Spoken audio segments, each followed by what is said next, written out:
Let's look at question 12 of race number 0 of the Secureum Bootcamp.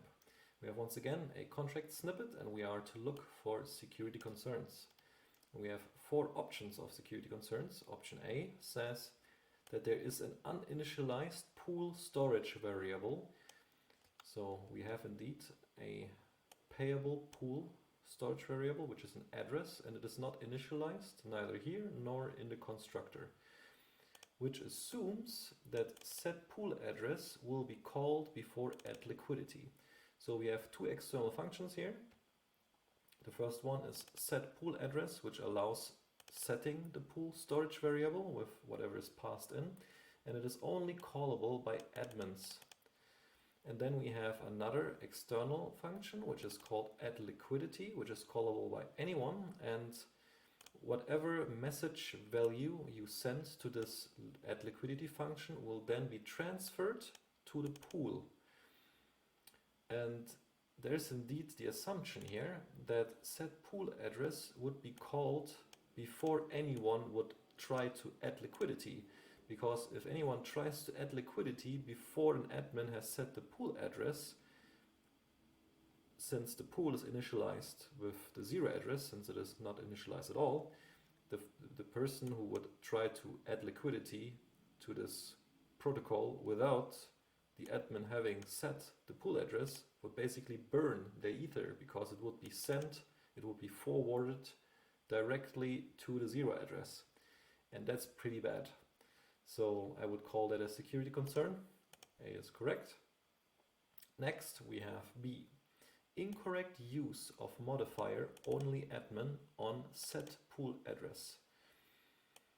I don't see anything wrong with using an only admin here. It is definitely important that only admins are able to set this variable, and there is no problem with the modifier itself either.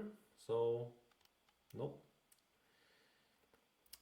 Continuing on. C. Missing 0 address validation for pool in set pool address. So set pool address just sets as the pool storage variable whatever is passed in. So that means that admins are able to accidentally pass in a 0 address to have the future liquidity providers add and burn their liquidity. And yeah, that sounds like a concern.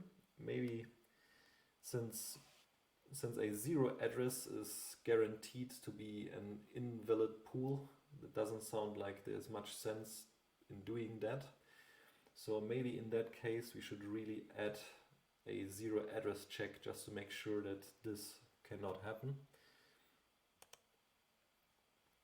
Then we have D, which says that the transaction order dependence, that there's a transaction order dependence risk from admin front running with pool address change.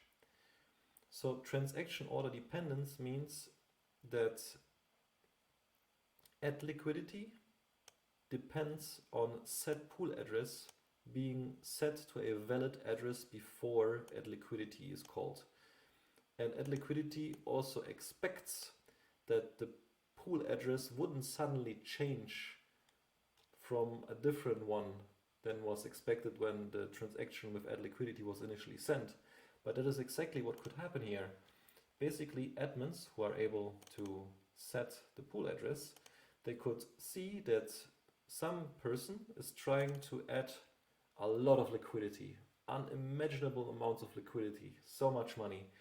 And then the admin, having maybe programmed some automatic monitoring for the memory pool, sees that there is a transaction that is adding a lot of liquidity to this contract and forwarding it to the pool.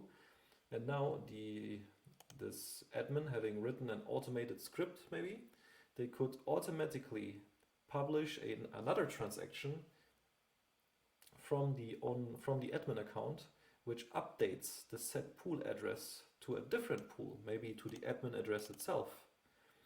And they also they set a higher gas price that they're willing to pay than the person who was calling the add liquidity function.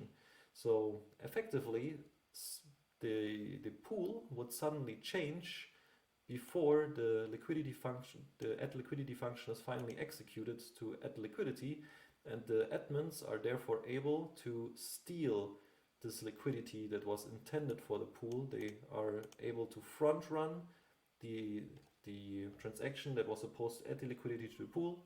They front run it, and instead, now with the pool storage variable having been updated before add liquidity was called, now suddenly the liquidity is transferred somewhere else.